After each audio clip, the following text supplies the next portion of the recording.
faktor psikologi ibunya, ada ketegangan pikiran ibu. Makanya ibu yang mengandung itu, yang hamil itu harus dalam kondisi rileks, tenang, damai. Ini peran suami sangat menentukan.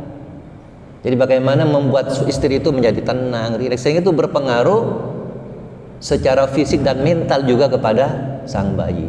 Ketika sering ada masalah ketika hamil, itu juga bisa menimbulkan trauma dalam si janin. Juga ketika masih kecil, anak kecil itu ya perlu untuk hidup sehat. Artinya hidup sehat secara mental itu penting. Sebab banyak anak-anak itu membawa trauma itu sampai masa tua. Dia pegang terus, itu namanya trauma. Ya. Ketika kecil itu sering ditakut-takuti dengan warna hitam misalnya. Sampai tua, trauma itu bisa muncul. Takut terus kepada warna hitam. Atau ketika kecil ditakut-takuti atau ada pengalaman tidak menyenangkan dengan kucing. Itu sampai tua dipegang terus. Orang yang seperti itu akan muncul overthinking.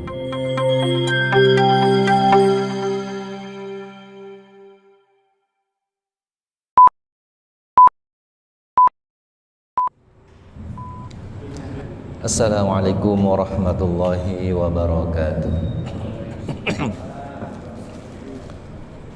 Alhamdulillahi ala kulli hal. Alhamdulillahilladzi bi ni'matihi tatimmus shalihat. Asyhadu an la ilaha illallah wahdahu la syarikalah. Wa asyhadu anna Muhammadan abduhu wa rasuluh. Allahumma shalli ala nabiyyina wa rasulina Muhammadin wa ala alihi wa ashabihi ajma'in. Qala Allah Ta'ala fi kitabihil karim, a'udzu billahi minasyaitonir rajim.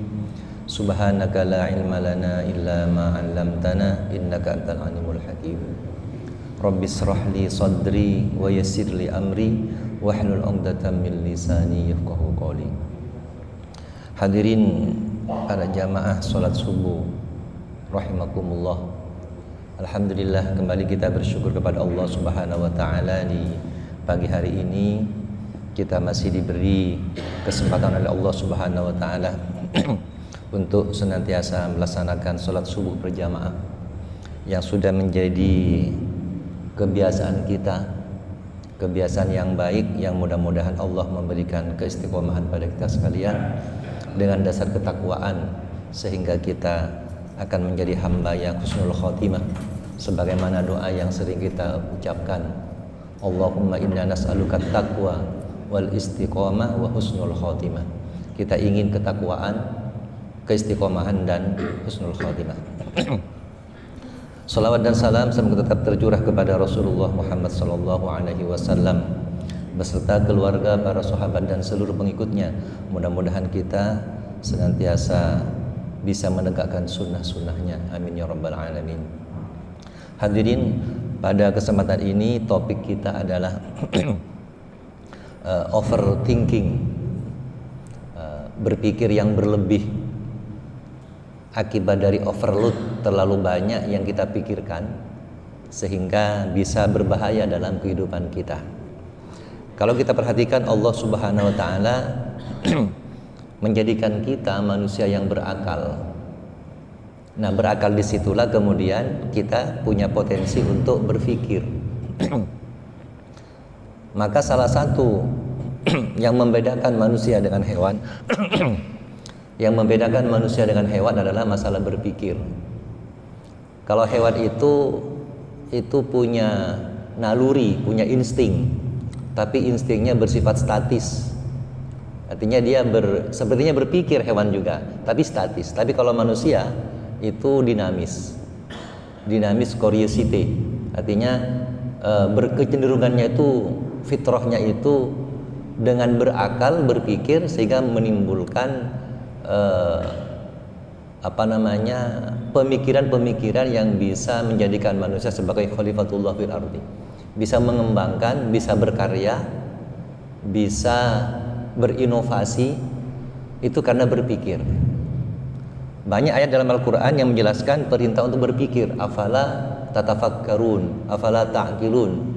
Itu supaya kita ini berpikir. Tetapi ketika kita berpikir terlalu berlebihan, overload, maka terjadilah overthinking.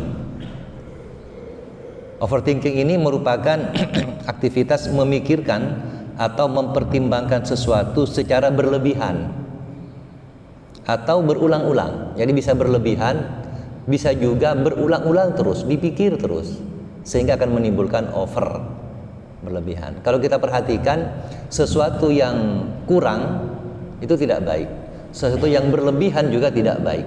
Sebagai contoh, ada sebuah truk itu mengangkut gula 1 karung dari Sumeneb ke Jakarta. Itu kan sangat rugi. Hanya 1 karung gula diangkut dari Sumeneb ke Jakarta pakai truk. Kan banyak ruang kosong yang tak terpakai. Dari biayanya saja itu terlalu rugi, dari biaya bahan bakar dan semacamnya. Tapi ketika truk itu juga mengangkut gula melebihi kapasitas, itu juga berbahaya. Maka agama kita ini mengajarkan agar hidup ini seimbang, ummatan wasaton, hidup di tengah-tengah, umat yang adil dalam melakukan sesuatu, dalam memikirkan sesuatu, sehingga tidak kurang, tidak lebih, tidak minimalis atau tidak maksimalis, tapi optimalis. Nah, optimal ini cukup. Hidup kita ini akan menjadi bagus kalau kita cukup. Kalau terlalu berlebih, termasuk berpikir, ini bisa berbahaya. Kenapa? Sebab orang yang overthinking itu akan terjebak pada lingkaran berpikir yang sulit dihentikan. Jadi lingkaran setan sepertinya, sulit dihentikan, ya, sehingga mengganggu kesehatan fisiknya, mengganggu kesehatan mentalnya, bahkan bisa mengganggu kesehatan spiritualnya. Ini kalau overthinking, berlebihan.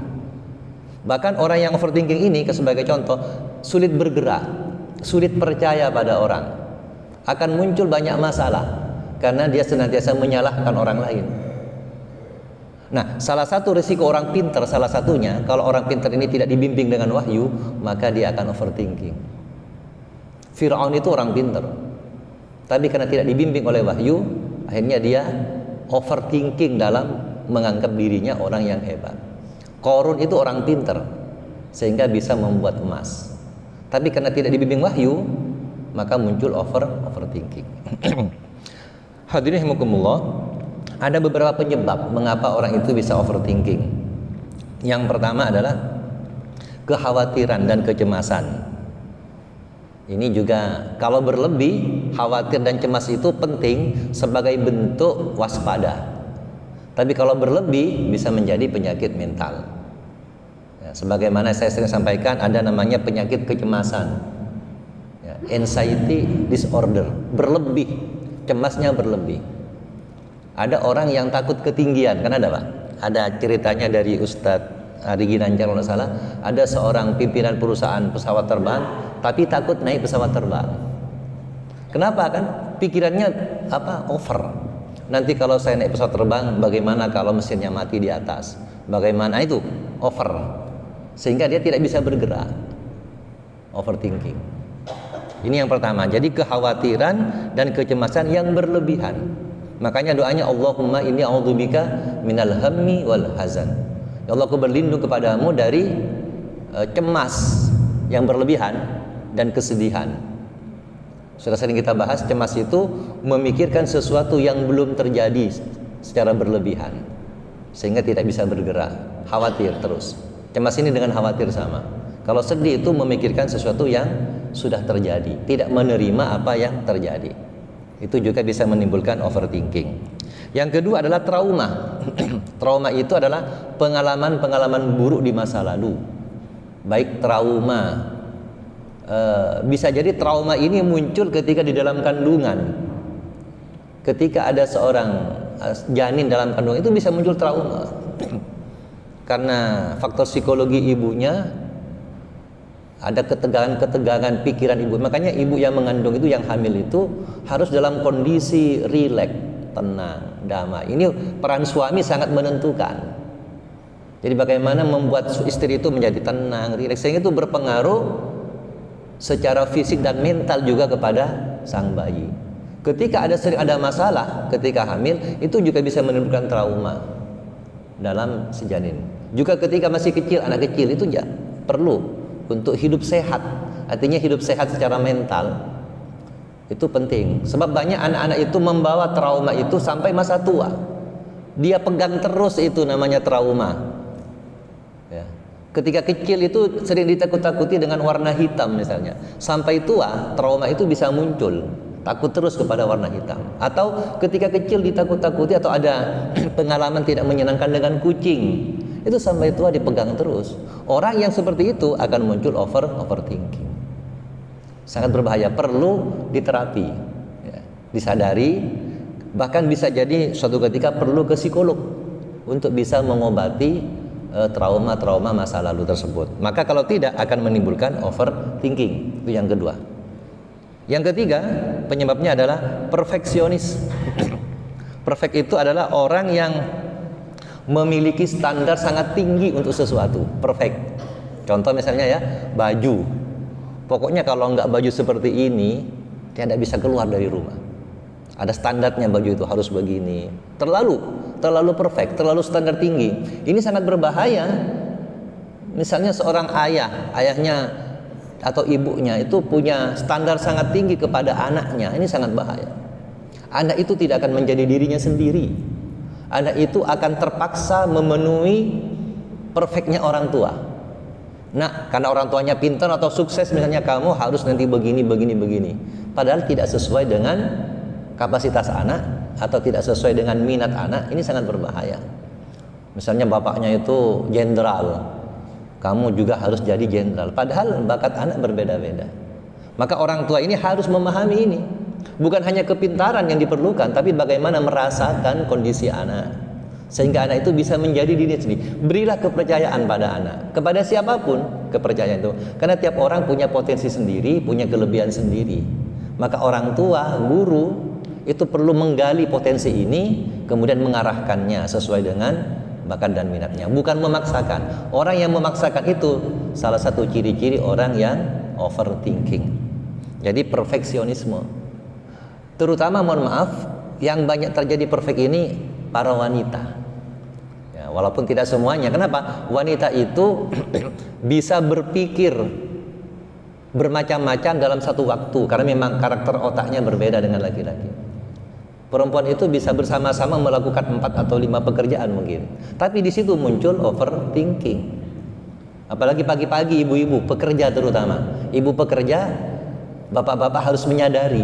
Kalau tidak, bapak-bapak akan marah-marah juga. Sebab ibu bekerja itu pagi-pagi sudah harus oke. Dia harus masak, menyiapkan untuk pekerjaan. Apalagi punya anak kecil. Itu overthinkingnya itu sangat besar. Kalau tidak disadari. Kalau disadari, maka diterima sampai bisa normal kondisinya. Maka ibu-ibu yang overthinking itu bapak-bapak harus bisa mendampingi, bukan menambah overthinkingnya. Nanti akan bisa menyesuaikan sampai pada kesadaran bahwa memang tidak semuanya harus bisa selesai. Kalau tidak, maka overthinking itu akan berpengaruh, dan nanti akan berpengaruh besar pada kesehatan fisik, mental, emosional, maupun kesehatan spiritualnya. Jadi yang ketiga adalah perfect. Jadi perfect ini memiliki standar yang tinggi bagi dirinya sendiri maupun bagi orang lain. Jadi sangat berbahaya bagi dirinya maupun bagi orang lain. Apalagi perfectnya ini masalah-masalah urusan dunia. Orang yang hobi makanan itu bisa perfect. Bisa perfect. Pokoknya kalau nggak makan ini saya tidak bisa makan. Nah, ini kan perfect. Gimana kalau suatu ketika tidak ada? Misalnya orangnya hidup di kota, suatu ketika tugas ke pulau. Di pulau tidak ada makanan seperti di kota. Apakah tidak mau makan? Kalau tidak mau makan, tidak bisa. Akan muncul GERD, asam lambung nanti. Berbahaya, bisa kepada organ-organ yang lain. Itu kalau di makanan. Kepada orang lain juga, pimpinan kepada bawahan. Kalau pimpinan itu perfect, aduh, masalah terus di kantor, di perusahaan, masalah terus. Jadi bapak-bapak, ibu-ibu jangan hanya melihat orang sukses itu dari hartanya. Sampai kita melihat itu orang sukses itu kan hartanya banyak, jabatannya tinggi, terkenal, bajunya bagus, mobilnya mewah. Coba lihat di balik itu, bisa jadi dia perfect karena urusannya sangat banyak. Urusannya sangat banyak. Sementara setiap anu itu kan masuk ke otak kita itu. informasi, tantangan, hambatan yang kalau itu berputar-putar terus akan menimbulkan overthinking. Itu yang ketiga. Jadi yang ketiga adalah perfeksionisme, memiliki standar yang sangat tinggi untuk dirinya sendiri maupun untuk orang lain. Ini juga bisa berbahaya kalau tidak dibarengi dengan bimbingan wahyu, maka sangat berbahaya. Makanya penting bagi kita untuk kembali kepada Allah Subhanahu wa taala. Ya, kalau kita ini senang berpikir, nanti larinya ke tafakkur. Tafakkur itu merenungkan. Kalau berpikir itu kerja otak, kalau merenungkan kerja hati. Sama, tapi beda konsep. Merenung itu wah luar biasa. Merenung sesaat itu lebih baik daripada sholat malam. Sholat malam yang tanpa perenungan. Tafakkur ini pernah kita bahas dulu. Jadi bagaimana dampak-dampak positif dari tafakkur. Di tafakkur ini muncul relaksasi. Tapi kalau di overthinking muncul ketegangan pada otak dan pikiran dan hatinya. Hadirin rahimakumullah. Kemudian penyebab yang keempat adalah khawatir tentang penilaian orang lain. Nah, ini juga bisa menimbulkan overthinking. Khawatir terhadap penilaian orang lain. Kita itu ingin orang senang kepada kita. Sehingga kita akan tampil luar biasa dalam rangka untuk memenuhi tuntutan orang lain menurut perasaan kita. Padahal kadang-kadang orang lain nggak mikir, Pak. Hanya kita over. Kalau baju ini nggak cocok gimana ini? Nanti sama orang dinilai saya tidak tahu tren dan semacamnya. Jadi sepertinya ingin membahagiakan orang, tapi bisa overthinking. Karena kita tidak bisa ada yang sedikit saja mengkritik sudah down. Dari segi pakaian, penampilan dan semacamnya. Jadi khawatir tentang penilaian orang lain. Terlalu seperti ini akan mengurangi keikhlasan dalam beramal. Ini bahayanya. Akan mengurangi keikhlasan. Maka penting bagi kita untuk menyadari kembali kepada diri kita. Jangan kita perlu dinilai, iya kita memerlukan, tapi jangan jadi standar utama karena bisa berbahaya. Maka lihat keikhlasan kita dalam beramal. Itu jadi khawatir tentang penilaian orang lain. Yang kelima adalah adanya ketidakpastian. Sesuatu yang tidak pasti juga akan menimbulkan overthinking. Sebagaimana kasus pandemi Covid kemarin kan akan menimbulkan banyak ketidakpastian, Pak. Dari segi kesehatan kita tidak pasti, khawatir terus. Ekonomi pekerjaan tidak pasti, bisa kena PHK. Itu kalau dipikir terus akan menimbulkan overthinking. Yang keenam, suka menganalisis berlebihan. Suka begini, artinya menilai sesuatu secara berlebihan. Sehingga ketika dia berinteraksi dengan orang, itu menilai orang terlalu berlebihan. Orang itu begini, terus nyambung. Nah, itu berlebihan. Sebagaimana kalau kita ini misalnya naik sepeda motor, tiba-tiba ada orang yang menyalip kita dan semacamnya, atau motong atau bagaimana, kita marah-marah di situ. Hanya berlebihan kita. Soalnya kalau lebih tenang itu akan lebih mudah untuk diselesaikan. Itu jadi terlalu menganalisis berlebihan, menilai terlalu berlebihan kepada sesuatu. Kemudian yang ketujuh adalah memutar pikiran tentang masa lalu. Ini juga bisa overthinking. Ada masa lalu yang kurang menyenangkan. Misalnya kita punya pengalaman tidak menyenangkan dengan seseorang. Beberapa waktu lama ketemu, nah, itu muncul lagi negatif pikirannya. Apalagi orang tersebut dalam kondisi jatuh misalnya. Dulu mungkin pernah ada konflik dengan kita. Suatu ketika lama tidak ketemu dia dalam kondisi jatuh kondisinya. Artinya kondisi di bawah. Mungkin kurang berhasil ekonomi, itu akan muncul overthinkingnya. Makanya dulu dia dolim sama saya. Muter-muter. Sekarang Allah berikan azab anak macam-macam. Nah itu juga menjadikan overthinking. Bapak Ibu sekalian, kemudian bagaimana sekarang dampaknya? Jadi dampak dari overthinking itu banyak sekali. Yang pertama adalah masalah kesehatan fisik.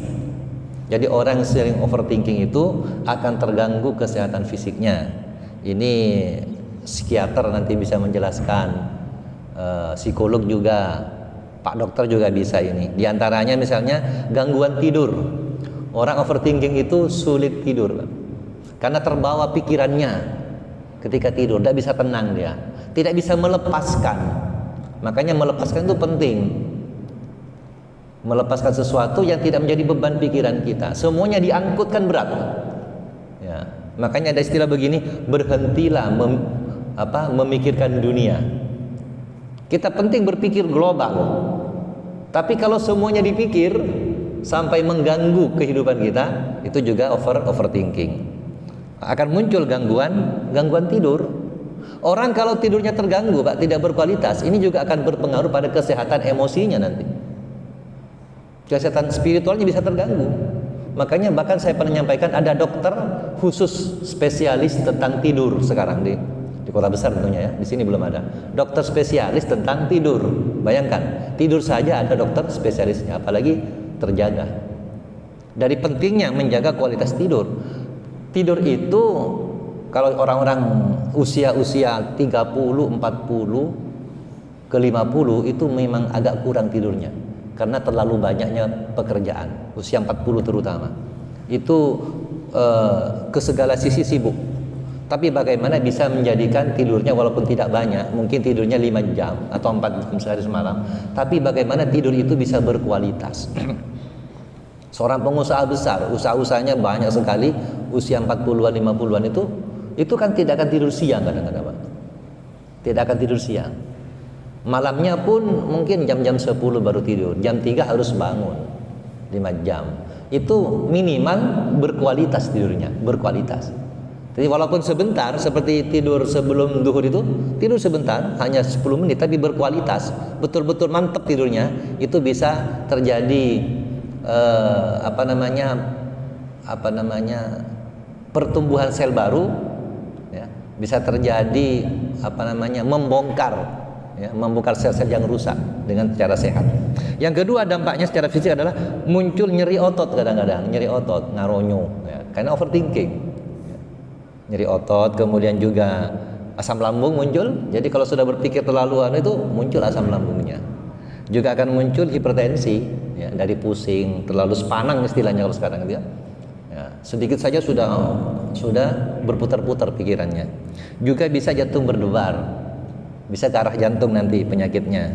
Juga bisa penurunan kekebalan tubuh. Ini juga bahaya. Jadi orang overthinking itu pertahanan tubuhnya itu lemah. Kenapa? Tidak ada program yang bagus untuk dirinya. Sehingga ketika pertahanan tubuh lemah, kekebalan tubuh lemah, maka bisa membuka pintu bagi penyakit-penyakit untuk masuk. Ini diantaranya dampak secara fisik. Kemudian yang kedua dampak dari kesehatan mental emosional. Ini juga sangat nyata. Tadi kita juga sudah bahas. Jadi diantaranya adalah misalnya menurunnya kesejahteraan emosional. Nah ini, jadi orang overthinking itu sering gelisah, sering tegang pikirannya, ya, tidak percaya pada orang lain dan semacamnya. Yang tadi kita bahas itu adalah namanya menurunnya kesejahteraan emosional. Sejahtera itu terpenuhi kebutuhan. Ketika kebutuhan fisik tidak terpenuhi, kebutuhan emosional tidak terpenuhi, apalagi spiritual, maka orang itu akan berbahaya dalam hidupnya. Yang kedua dampaknya secara emosional adalah pemarah, sering marah. Kenapa? Sering nggak cocok sama orang, sering menyalahkan, ya, bisa jadi nanti menyalahkan Tuhan, menyalahkan Allah. Ya Allah, mengapa saya yang kena penyakit ini? Nah ini kan menyalahkan Allah, sudah. Mengapa saya yang kena masalah ini kan overthinking. Padahal ketika husnudzon ilallah, itu akan lebih mudah untuk menerima, akan lebih mudah untuk lepas dari masalah tersebut. Jadi kalau ada masalah, Pak, itu ada dua kemungkinan, Pak. Yang pertama kita lepas dari masalah itu, yang kedua kita diberi kekuatan untuk menghadapi masalah itu, dan itu baik semuanya. Karena tidak mungkin kita tidak punya masalah, tidak mungkin tidak sakit, tidak mungkin. Kan tidak mungkin penyakit kita itu, ya Allah sehatkanlah saya terus, itu doa kita, tapi kan tidak mungkin. Tapi bagaimana ketika sakit Allah beri kekuatan pada kita, dan itu juga nikmat dari Allah. Beri kesabaran menghadapinya, kekuatan pikiran kita, bisa menikmati segala momen yang ada pada diri kita. Itu. Tapi kalau orang overthinking itu pemarah, Orang pemarah ini nanti dampak-dampaknya banyak pada secara fisik yang pernah kita bahas. Kemudian anxiety, nah ini cemas, secara emosional cemas, khawatir tadi sudah. Kemudian takut berlebihan. Takut berlebihan ini juga dampak-dampak secara mental bagi orang yang overthinking. Kemudian berlebihan dalam menyikapi sesuatu. Masalahnya kecil tapi dampaknya besar. Anaknya itu hanya salah naruh sandal misalnya. Ibunya overthinking, ayahnya overthinking, itu sampai marah.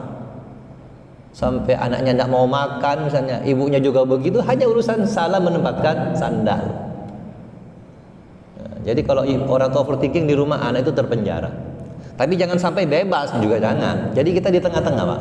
Dilepas saja terus tidak bisa, tidak bagus. Diikat terus tidak bagus. Jadi harus ya seperti main layang-layang. Ada waktunya narik, ada waktunya ngulur. Ini harus ahli orang tua. Harus dipelajari betul. Jangan terbalik. Ketika anak itu harus dilepas, dipegang. Ketika harus dipegang, dilepas. Jangan. Ini juga dampak-dampak dari overthinking. Kemudian dampak emosional yang lain adalah kembali kepada yang tadi dulu ya, ada penjelasan sedikit. Berlebihan dalam menyikapi sesuatu itu begini maksudnya, salah satunya itu kalau dapat kesenangan, orang ini euforia. Euforia itu artinya berlebih-lebihan menyikapi kesenangan, terlalu gembira. Ini juga bahaya. Atau ketika menghadapi yang tidak menyenangkan, terlalu sedih atau terlalu benci. Nah ini. Padahal kita kan di dalam Al-Quran dijelaskan jangan terlalu menyenangi sesuatu, bisa jadi itu tidak baik bagi kita. Jangan terlalu benci pada sesuatu, bisa jadi itu baik bagi kita. Makanya standar saja menyikapinya. Jangan kalau overthinking ini euforianya berlebihan. Senangnya berlebihan dan bahaya itu. Atau sedihnya, marahnya, bencinya berlebihan. Itu berlebihan dalam menyikapi sesuatu. Kemudian juga penurunan konsentrasi dan produktivitas. Ini juga begitu. Orang yang overthinking kadang-kadang tidak bisa konsentrasi. Tidak bisa konsentrasi. Sehingga produktivitasnya juga menurun. Kemudian yang di bidang ini gangguan spiritual. Orang yang overthinking itu yang pertama ya, ada gangguan pada spiritual dan religiusitas. Jadi gangguan pada ibadah dan keyakinannya. Yang pertama ini orang overthinking ini sulit khusyuk. Sulit khusyuk. Kenapa? Mikir-mikir terus. Ketika sholat yang dipikir yang lalu dipikir terbawa. Yang akan datang cemas. Dibawa ketika sholat. Tidak bisa melepaskan. Jadi orang overthinking itu sulit khusyuk dalam beribadah. Kemudian suudzon kepada Allah, sangka buruk kepada Allah. Ini dampak spiritual sangat berbahaya. Orang yang overthinking. Kemudian juga bisa mempengaruhi keikhlasan dalam beramal. Nah, ini bahaya sekali kalau terjadi pada seseorang. Kemudian sulit untuk ridho pada Allah, sulit untuk tawakal pada Allah. Sulit untuk sabar, sulit untuk syukur. Kan overthinking. Orang yang beriman pada Allah itu diperintahkan untuk beramal. Setelah itu memasrahkan kepada Allah, tawakal. Tapi orang overthinking sulit untuk tawakal. Kenapa? Dia selalu melihat sisi negatif dari sesuatu, melihat sisi negatif. Maka mudah-mudahan Allah Subhanahu wa taala memberikan kepada kita untuk bisa berpikir normal, standar, cukup, tidak berlebihan atau tidak kekurangan, sehingga hidup ini menjadi rileks, menjadi tenang, ya, menjadi damai. Kan itu harapan kita. Sebab gambaran akhirat kita itu akan terlihat pada gambaran dunia kita. Bagaimana kita menjalani hidup di dunia, seperti itulah kita menjalani hidup di akhirat. Ada konektivitas, ketersambungan. Jadi gaya hidup kita di dunia itulah gaya hidup di akhirat.